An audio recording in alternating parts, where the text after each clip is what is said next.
കോഴിക്കോട് വൻ ലഹരി മരുന്ന് വേട്ട. 700 ഗ്രാം MDMA-യുമായി വാണിമേൽ സ്വദേശി ഷംസീർ പിടിയിലായി.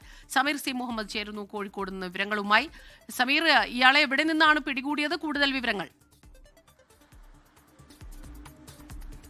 സ്മിത, കോഴിക്കോട് നഗരത്തിലാണ് വലിയ രീതിയിലുള്ള ഒരു ലഹരി മരുന്ന് വേട്ട നടന്നിരിക്കുന്നത്. ഗോവിന്ദപുരത്തെ സ്വകാര്യ ലോഡ്ജ് കേന്ദ്രീകരിച്ചുകൊണ്ടായിരുന്നു ഇയാൾ ലഹരി മരുന്ന് വിൽപ്പന നടത്തിയിരുന്നത്.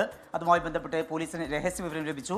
അതിന്റെ അടിസ്ഥാനത്തിലാണ് ഡാൻസ് ഓഫ് സംഘവും മെഡിക്കൽ കോളേജ് പോലീസും അവിടെ എത്തിക്കൊണ്ട് പരിശോധന നടത്തിയത്. ആ പരിശോധനയിലാണ് 3 ലക്ഷം രൂപ വില വരുന്ന 700 ഗ്രാം MDMA പിടികൂടിയിരിക്കുന്നത്.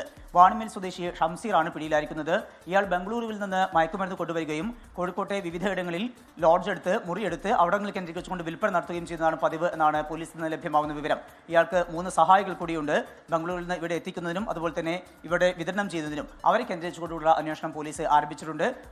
വലിയ ഒരു ലഹരി വിൽപ്പനയ്ക്കുള്ള ഇടപെടലായിരുന്നു ഈ യുവാവ് ഉണ്ടായിരുന്നത്. ആ വേളയിലാണ് ഇപ്പോൾ പോലീസിന്റെ പിടിയിലായിരിക്കുന്നത്. സ്മിത, ലോകത്തെവിടെയായാലും ഏത് സമയത്തും 24 വാർത്തകളും ഓഗ്മെന്റഡ് റിയാലിറ്റി പാക്കേജുകളും എക്സ്പ്ലെയിനറുകളും വിശദമായി കാണാൻ ഞങ്ങളുടെ യൂട്യൂബ് ചാനൽ നിങ്ങൾക്ക് സബ്സ്ക്രൈബ് ചെയ്യാം.